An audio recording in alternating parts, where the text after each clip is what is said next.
उत्तराखंड में हिमाचल का विकास मॉडल लाने के लिए राष्ट्रीय लोक नीति पार्टी ने सोमवार 17 जनवरी को पार्टी का पहला प्रत्याशी विधानसभा पुरोला से राम प्रसाद विशाल को घोषित किया और पार्टी का उत्तराखंड विजन भी लॉन्च किया। पार्टी ने अपने विजन में हिमाचल की तर्ज पर भू कानून व्यवस्था लाने, भूमि कटाव संभावित क्षेत्रों में बसे गाँव को सुरक्षित जगहों पर विस्थापन करने, उत्तर प्रदेश के समय निर्माणाधीन प्राकृतिक संसाधनों पर आधारित टिहरी जल विद्युत परियोजना आदि के स्वामित्व का अधिकार उत्तराखंड को दिए जाने की बात भी की है। इसके अलावा 2300 से अधिक खाली हुए गांवों को आधुनिक बागवानी के तहत 5 वर्ष के अंदर आत्मनिर्भर बनाया जाएगा और पलायन को रोका जाएगा। रोजगार की दृष्टि से 2000 व्यक्तियों के पीछे 10 लोगों को सुनिश्चित रोजगार से जोड़ना और 5 साल के अंदर 1 लाख लोगों को रोजगार दिया जाएगा। सभी सरकारी कार्य को घर पर निश्चित अवधि में पूरा किया जाएगा ताकि कार्यालय के चक्कर ना काटने पड़े और भ्रष्टाचार को रोका जा सके। मेरा नाम डॉक्टर LC शर्मा, मैं राष्ट्रीय लोक नीति पार्टी का एक संस्थापक सदस्य हूँ। देखिए, मुहिम इस देश को साफ करने की है, क्लीन करने की है। राजनीति का जो वर्तमान स्वरूप है, जिस दिशा में जा रहा है, हम आने वाली पीढ़ी के लिए कैसा भारत छोड़ के जा रहे हैं, एक चिंतन का विषय है। इसलिए यहाँ पे जो सामाजिक कार्यकर्ता है, टेक्नोक्रेट्स हैं, अच्छे अपनी अपनी फील्ड में अच्छा काम करने वाले लोग हैं, वो सब लोग इकट्ठे हुए, उन्होंने एक योजना बनाई कि इस देश को बचाने के लिए कुछ काम किया जाए कि राजनीति में अब शुचिता चाहिए, पवित्रता चाहिए, चरित्र चाहिए, वही लाने के लिए प्रयास करें। आधारभूत शिक्षा और स्वास्थ्य को निःशुल्क प्रदान करने के लिए व्यवस्थित योजना बनाई गई है।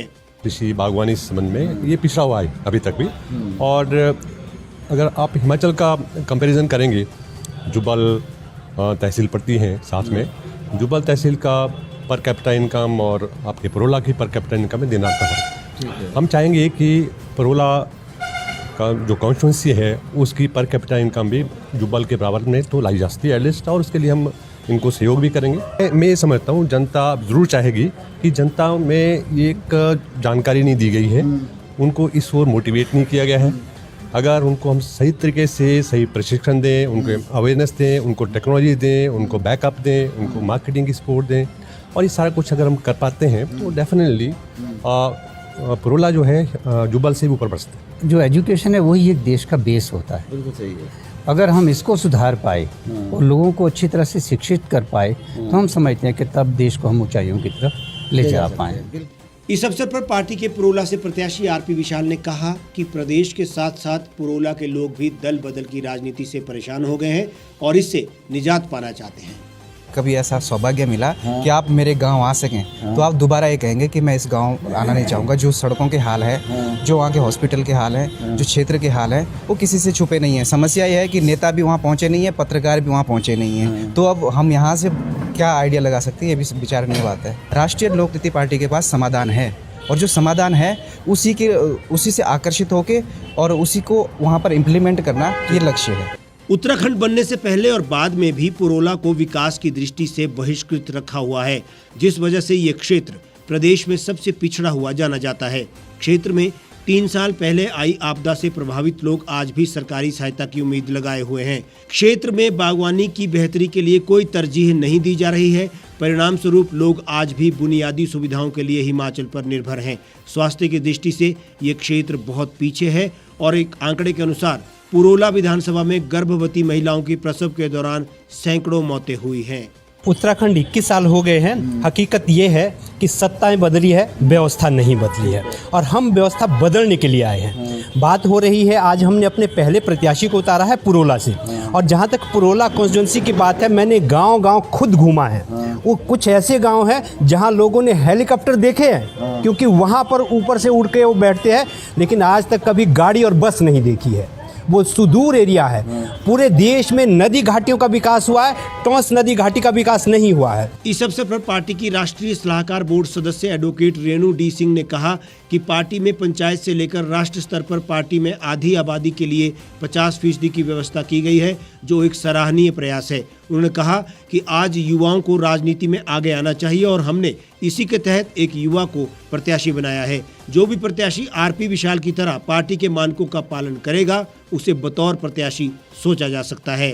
लोक नीति पार्टी ये दावा करती है कि जो महिला आगे आएगी और वो डेडिकेशन दिखाएगी या उसकी पृष्ठभूमि पे हम लोगों को यकीन होता है सलाहकार समिति को, बिल्कुल इसमें 50% सीट्स अवश्य महिला को दी जाएंगी। हमें माँ दुर्गा बनने की जरूरत बिल्कुल नहीं है। धर्म, जाति और भाषा, इसके जो बंधन है ना, इससे उठ के बात करनी होगी। अब ये नहीं देखना है कि ये गढ़वाली में बात करती है तो हित की बात करेगी, ये हिंदी में बात करती है, उर्दू में बात करती है तो इससे हित नहीं होगा, ये बिल्कुल नहीं रखना है। मैं बहुत दूर रहती हूँ पॉलिटिक्स से, लेकिन मैंने जब इनके विचार समझे और मुझे ये समझ में आया कि एक स्वच्छ और उन्नत सोच के साथ किस तरह से समाज में बदलाव लाने की ये लोग कोशिश कर रहे हैं, और अपने साथ जिन लोगों को ये ले रहे हैं वो लोग वो हैं जो ऑलरेडी समाज में काम कर रहे हैं, अपने सेल्फिश इंटरेस्ट से ऊपर उठ के काम कर रहे हैं, कोई दागी लोग नहीं हैं। तो आप देखिए बदलाव तो इसी तरह आ सकता है। आज हमारी अगर आप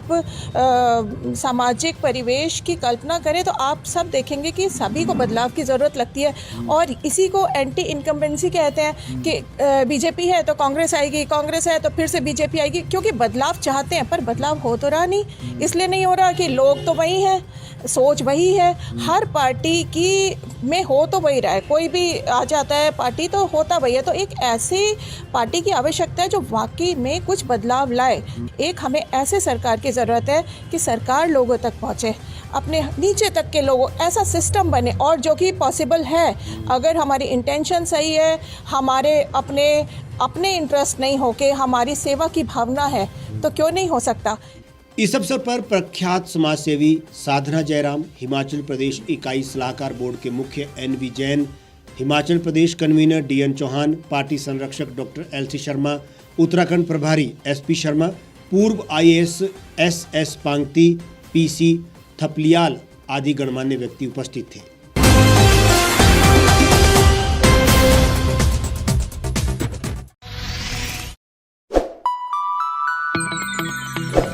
खबरों में बने रहने के लिए सब्सक्राइब करें द रीव टाइम्स, लाइक और शेयर करना ना भूलें। गांव की चौपालों से लेकर संसद के गलियारों तक, गृहिणी के चूल्हे से लेकर निवेश और बाजारों तक, किसानों के हाल से लेकर खेत और खलिहानों तक, शिक्षा और स्वास्थ्य से लेकर खेल के मैदानों तक, संसद के प्रधान से लेकर पंचायत के पंच तक, सेंट्रल हॉल से लेकर ग्राम सभा के मंच तक, हर खबर पर रहेगी हमारी पैनी नजर।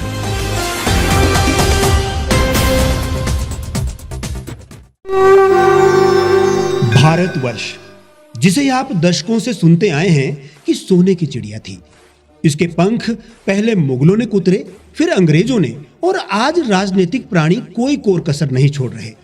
आज भी लगभग 25 करोड़ लोग रात को भूखे सोते हैं। करीब 2 करोड़ लोगों के पास घर नहीं है। भ्रष्टाचार में हमारा 176 देशों में 80 नंबर आता है। औसतन 100 महिलाओं के साथ हर दिन ज्यादतियां होती है और ना जाने क्या क्या। देश की संसद से कुछ ही दूरी पर चादर लपेटे सैकड़ों लोग सुबह नील गगन के नीचे सोए हुए मिलते हैं। क्या आप एक ऐसे भारत की परिकल्पना नहीं करना चाहेंगे जहां कुछ ऐसा किया जाए कि 1 वर्ष के भीतर देश में कोई भिखारी या लाचार भी आश्रयहीन न रहे, लोगों को सभी सरकारी सेवाएं घर द्वार पर ही प्रदान की जाएं, ताकि दफ्तर या कर्मचारी के चक्कर ना काटने पड़े, भ्रष्टाचार जड़ से समाप्त हो जाएगा। सेवा प्रदाताओं की पब्लिक रेटिंग यानी जनाकलन और तकनीक द्वारा अपराधों का शून्यकरण किया जाए। स्वास्थ्य और आधारभूत शिक्षा सभी के लिए समान गुणवत्ता के साथ निःशुल्क प्राप्त हो, और भी बहुत कुछ। यदि आप इस पवित्र राष्ट्र निर्माण यज्ञ का हिस्सा बनना चाहते हैं तो आज ही राष्ट्रीय लोक नीति पार्टी से जुड़ें। अब देश राजनीति से नहीं, लोक नीति से चलेगा। विजिट करें वेबसाइट rashtriyalokniti.org।